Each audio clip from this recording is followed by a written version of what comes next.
Yeah, we've got a transmission coming in.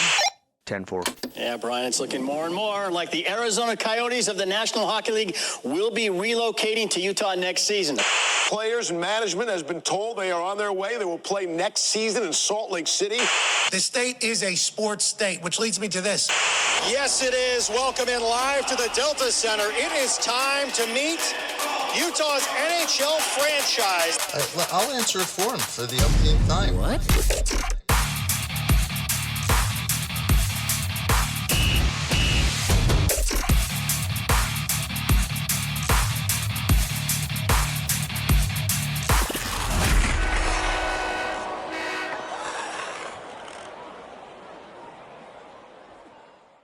That's right. Welcome back to the Puck Drop Podcast. I am Cole, the NHL Music Man Chapman, and I'm here with Lieutenant Dangle D.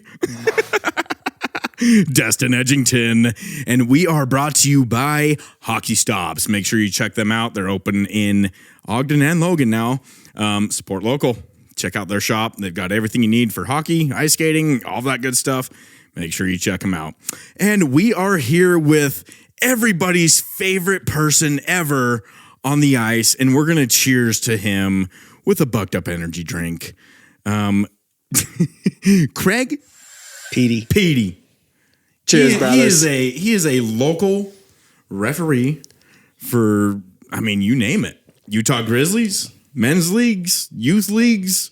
I mean, wherever they need him, he's there. Well, ECHL. And He's the zebra on the ice.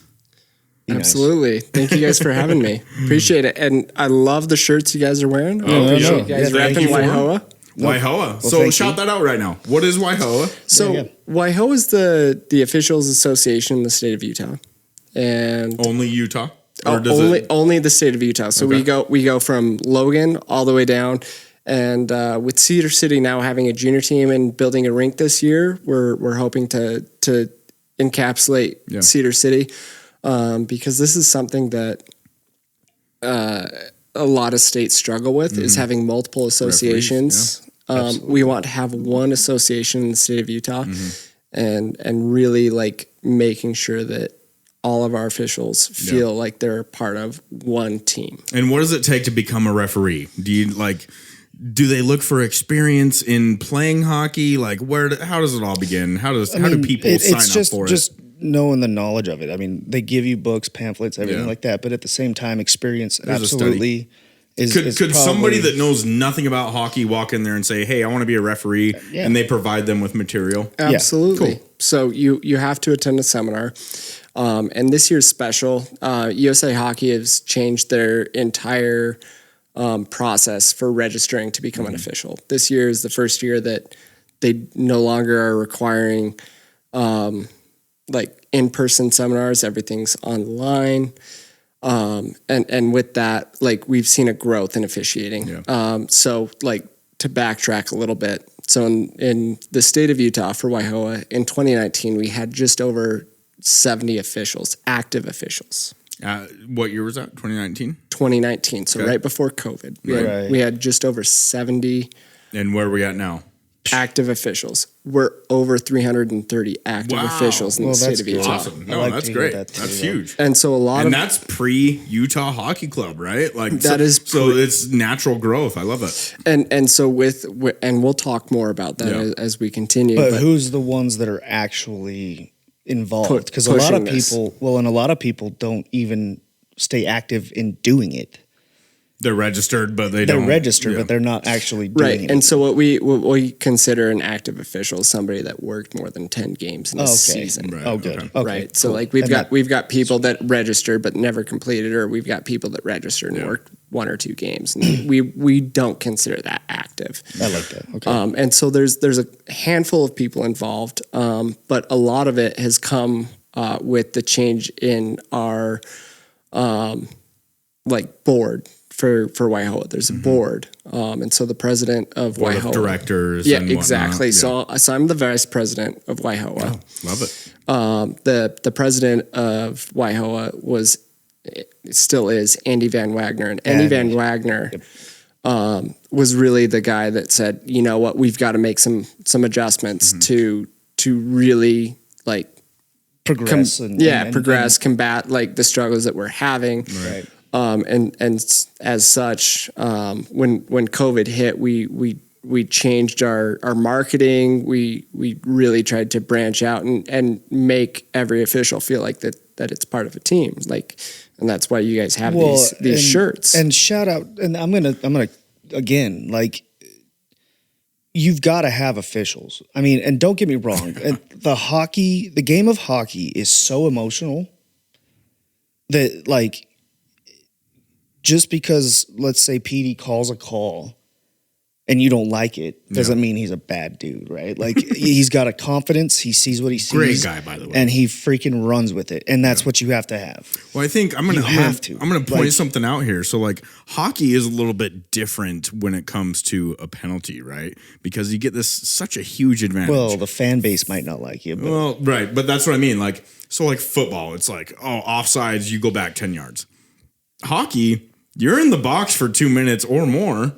And that can shift an entire game, like, just completely. Momentum. Yeah, you know. So I think referees in the ice hockey world probably get more heat than for sure your other sports. Absolutely. So we tried to, like, market our association to show that we are a team. It's a brotherhood, sisterhood. Like, we have multiple female officials. We've got tons of youth officials. So shout out to all that too, though. So, like, our youth officials, like, thank you guys for doing this. Backtrack to, like, my beginning. I started when I was 15 years old. My mom and Chris McPhee. I'm sure you guys have heard of the name Chris McPhee. Absolutely. They encouraged we played hockey me with him. Yeah. So real quick, hold that thought. Petey and I grew up together playing hockey. He was solid tendy, absolute stud. So thank you for being here. Appreciate it. By all means. I mean, sincerely. So, but continue with the yeah. So my mom was like, "Oh, you're 15. You're about to turn 16. Like, have you ever considered, like, officiating?" I was like, "No." And she's like, "You can make money, and you're getting paid to be out on the ice." And that's something that, like, I really was like, "Oh, that's not a bad idea. Mm-hmm. Like, let's go after it." You love doing it. You love being on the ice, and yeah. And so that's kind of what I did. I was like, all right, cool. Like, let's try officiating. I went to a seminar, and back in the day in 2007, like, they were all in person. And so I went to the seminar. I saw Chris McPhee, who was helping instruct that seminar. Nice. And he's like, oh, let me give you some of my older stuff. Like, let's get you in. And that's kind of where I saw, like, the grassroots level. Like, the higher up guys really want to take care of the guys that are coming up, the guys and girls, kids. Like, we need to grow the product. And as 2019 hit, where we saw such a lull in the registration of officials in the state of Utah, like, Andy came on board, and I was like, we've got to change this. And so we put together a plan, and we marketed it. Matt Orr was a huge part of it on our social media and really pushing forward, like, what the process was to become an official. Mm-hmm. And at this point, we're now at 330 plus officials, and USA Hockey has acknowledged the growth that we've had. We've got one of the highest rate of growth for officiating in the country.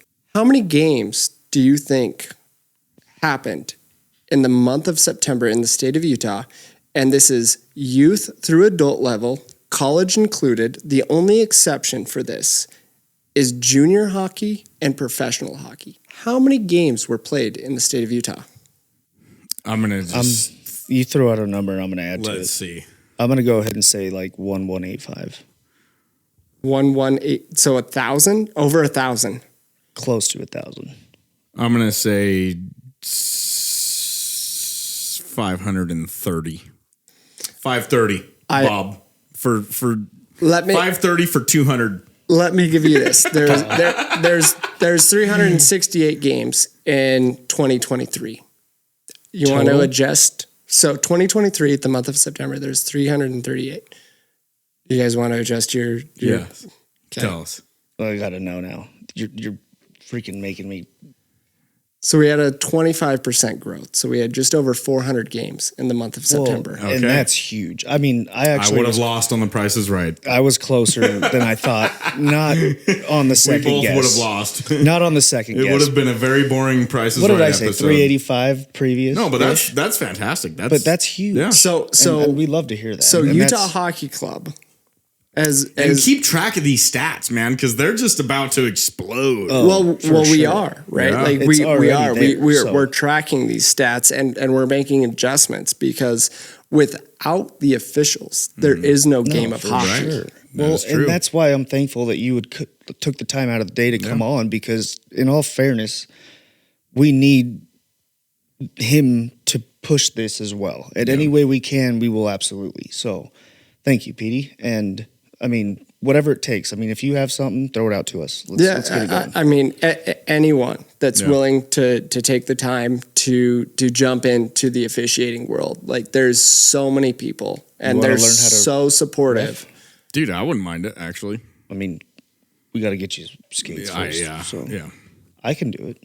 But like, please. So when does registration close? Is So USA Hockey has changed their registration process. Prior to this year, you had until December 31st. This year they changed it. So now the last opportunity to register to become an official for this upcoming season is October 31st. would you mind breaking down age? Like, I mean, how, like, so let's say you're a level 1 referee, right?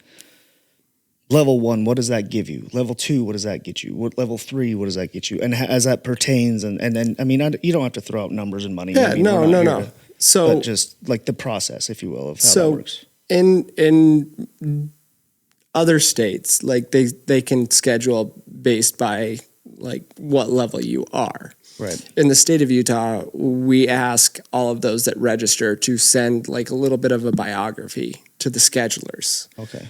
Let us know what your background is, how old you are, experience, right? Yeah. And so, if you are a level 1, if you are 18 years or older and you've played some men's league hockey, if you come out and you register, like we will assign you games based off of your experience. Can you skate? Can you not skate? Like, have you been a part of the game for a long time?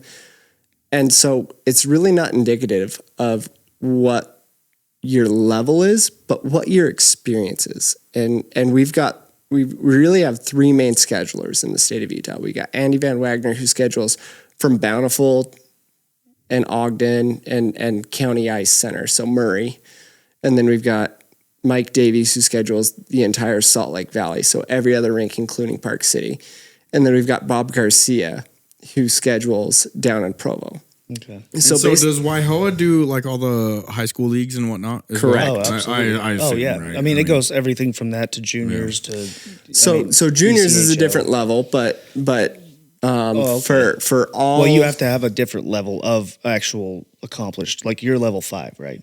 level 4, but 4? yeah. Okay. Yeah. So that's what. Yeah. I was just curious on that as well. So, like, you got to be level 1. You can do like what maybe, let's say to break it down, mites, squirts.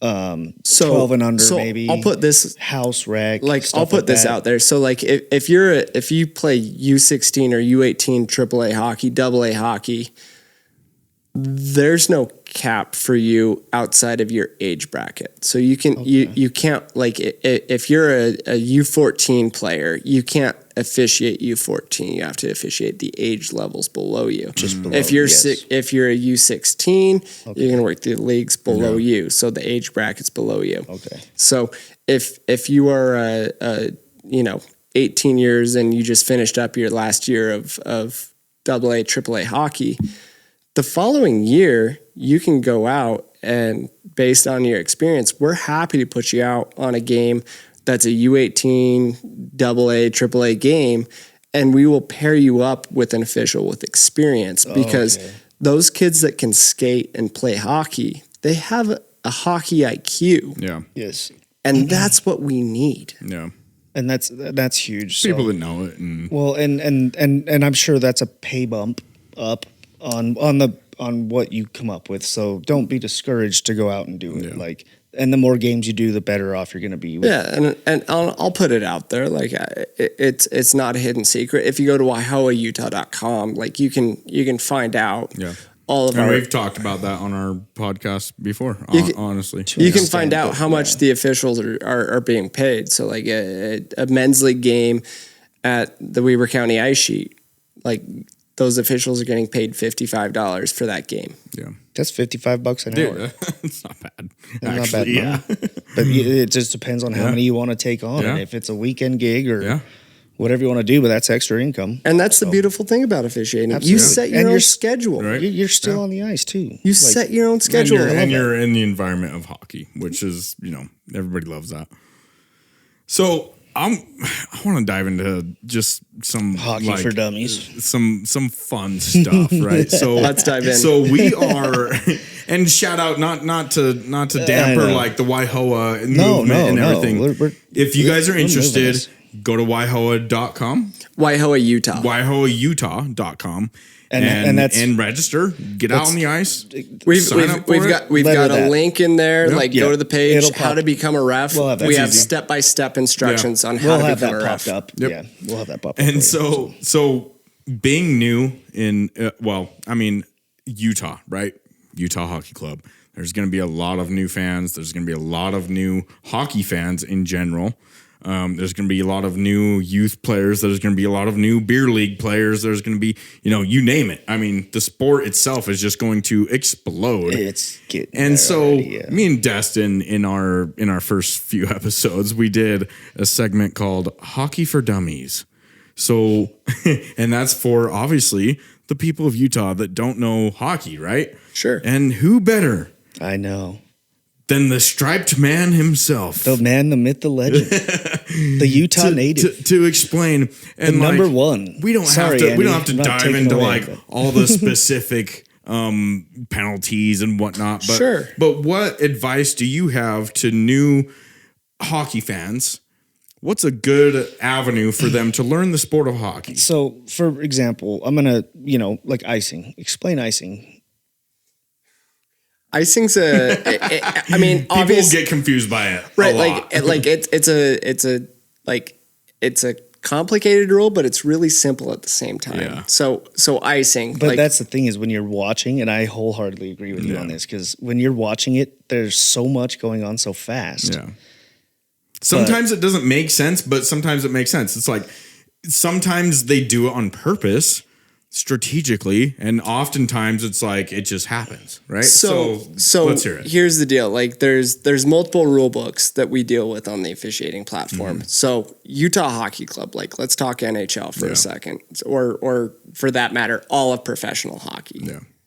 And we can even include college and juniors because they follow the same icing standard: college, juniors, professional. And I'm glad to see that they actually now have multiple or 4 total officials in the juniors now here in the instead state of of Utah. the 3. Yeah, we can dive into that in a minute. But so with icing for college, juniors, and professional, if somebody shoots the puck from behind the red line, the center ice red line, and it goes all the way down behind the goal line, so that I don't know how else to explain it, but the goal line by the goal. Yeah. all the way down. Yeah. all the that way. Goal line, nobody else touches it. Yeah. It's essentially a race to the puck.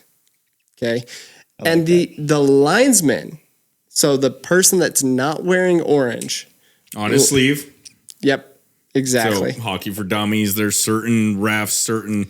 So You've got the head officials and then you have the linesmen. And let me be politically correct, the lines person makes that determination whether or not the defending team, so the team that did not ice the puck, would beat the offensive team to the puck. They make that determination at the hash marks. Mm-hmm. That is icing. Okay. When that happens, puck goes all the way down, nobody can change, and then we have a face-off in the defending zone of the team that sent the puck down the ice. So I want to touch on something that you just said. Nobody can change, right? So sometimes teams will strategically... icing side of things, though. On the offensive side, right?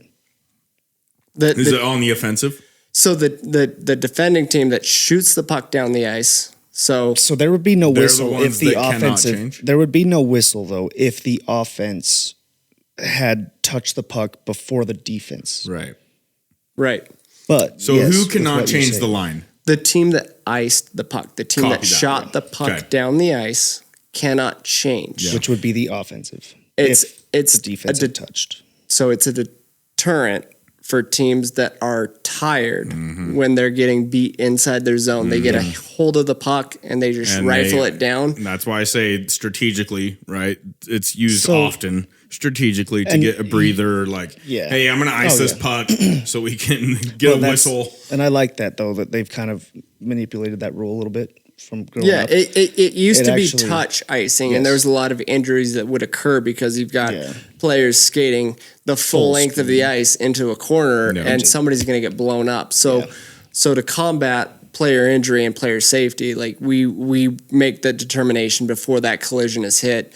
And as a linesman, you've got to make that determination, make sure both players know if you're going to wash that, you're washing it well before the collision hits so they can brace themselves. Right. And there's been plenty of times that I've been, a little bit late on making that call, and I've heard it. Well, And let's I've felt it before. yeah. And Yeah, I you've mean, heard let's it. You've heard It it. was probably me that he heard. What have you heard as a referee? Let's hear it. I want to hear what you've heard. Petey's over here like, yeah, I've seen Destiny get his noggin rocked. I want to hear what you heard. no. I mean, explain that side of things because there's a lot of You can't even explain it, dude. I mean, you can't explain the all sound. sports It's- in general. There's a lot of hate towards referees, umpires, blah blah blah. You name it. Explain that side of things and how you feel about it, and what people should understand about it. Sure. So, like, let's go into a controversial call. Yeah. Right? Like, so we've got a controversial call, whether it was a tripping or a hooking or whatever it may be. Or an offsides when a goal happened. Like it's like, nope, you were Well, offsides. That goal didn't happen. And that's just, a I controversial. think that just stems very from confidence in what you see. Yeah. Right. Like you can't be everywhere at once, right? Like, Right. And maintain that. At the like you professional called it. level, like the Utah Hockey Club, like there's reviews set in place, right? Now, not there hasn't always been, right? Right. Well- There hasn't always been, and even at the collegiate level now, like if Oh, they there's do? Oh, cool. Yep. Oh, no Even in the kidding. collegiate level, like you can review offsides. Okay. That's good But to that's know. only with facilities that actually have cameras and like a everything set live up. bar Right, or right, whatever. right. Yeah. And so when like we'll just stick with the referee, the one that calls the penalties standpoint. So let's say we've got a controversial call, whether it was a hook or a slash or whatnot. You've got a hot-headed player. Like you make the call, they get escorted to the box, and then See, this is what I wanted to go into a little bit with him as well was as a referee, I'm sure that you're going to know those players that you're going to kind of keep an eye out for, right? absolutely To where you're going to kind of, so another thing with that, as I hope the youth and whoever community-wise is watching, make sure that you don't talk back and keep that level head. I mean, it's okay to get chippy a little bit, right? But don't ruin it for the remainder of the season or your career, if you will. I mean, at the end of the day, it's a guy making a judgment what I call. In this case, Petey. But right, he's like- making a judgment call based on his experience and his training, and you got to just respect and it. he's right? he's a damn doing good a ref. Like there's times where it's obviously like I'm going for this team and I've watched Yeah. it, and I'm like, but with all due respect, like you do what you have to do. And I Right. mean that's And so from the referee standpoint, like if you're the one making the penalty call and it's a marginal call, like you're going to get backlash, right? And sometimes you have to take it from the bench and understand that coach, like that's their job. That's how they Yeah. feed their family. Yeah. And like be that as it may. And on the professional side of things, it makes your life that much easier when you have that communication with the coaches prior to, or when the coach wants to call you over and you want to have a conversation, like, and I'll give you this, like, I've worked 3 games this year, like a couple junior games, a college game. we actually just watched you ref Weber State. And so, like, I had a coach this season call me over and he's like, hey, like, I understand, but I got to fire up my team and I'm going to scream at you. I'm like, yeah, Well, have at it. Yeah, And that's cool. like, have at it, right? Like, it's all that's- part of the game, and right, and like it's and I part of love the that. game. momentum shift. And it's a conversation that you and I can have Yes. that maybe Cole's not listening Yes, to, yes, right? yes, and absolutely. so when you and I are talking about this, hey, I got to scream at you to fire up my boys, like. And- Totally understandable. Okay, like we're gonna talk. Yeah. I'm gonna skate away. You can go ahead and scream away. I need to bring up. I need to bring up. And you know something. what? I like that because I mean, and that's just it's one of those things where it almost doesn't involve that. That's where you get the players away from screaming at the refs. Yeah. And I do like that. And I'm glad you said that. That's awesome. I got to bring up something. My wife, she tries to follow hockey the best she can, right? Well, she's a as supporter. best as she can. Shout out to wife. But when she watches it, her favorite thing is to watch the refs hop and skip over the puck Move out of the way and stuff. or get hit. So explain, like, how often do you get hit? How often do you hop and skip over a puck? Ideally, never. No, he's quick on his feet. Yeah. But it's my wife loves it. Yeah, so I'm like there's two different roles, right? Like we've talked about this. Like we've got the referee who's wearing the orange out there, and we've got the lines person who is out there not with the orange. The lines person is much more dangerous. Yeah. Because when you get to the red line, the old school mentality of hockey is dump and chase, right? Oh, yeah, they so send they that cross damn that thing red line, and they're looking down the boards and like, oh yeah, I got a winger skating down the ice. I'm going to dump it in, and he's going to pick it up. Well, You're screwed. For my wife's sake, I've got a watch fractured out chin. because she's watching out for you guys. She's always rooting it. She's like, "Oh, look out, ref!" It's Well, funny to and watch. I've but- got a fractured chin, but we're about wrapped up almost. I think we've got just a couple minutes left, but Petey, thank you. I mean, this time literally, flew by. yeah, and right? and it always does. You come in here and it just we'll this have you little back bubble, on. but of Yeah, course, absolutely. The more Like, we progress, we want to move and make Yep. sure that we're there's accommodating to everything. plenty of officiating stories that we can dive into all going that. from the grassroots level to the professional level. There's plenty of stories to be told. Absolutely. Thanks for the messages. Thanks for the story. And thanks for tuning in. This has been the Puck Drop Podcast. Again, we're brought to you by Hockey Stops. Make sure you check them out. And we will see you. I mean, you guys, the Utah Hockey Club season is underway. Let's go. We'll see you next time.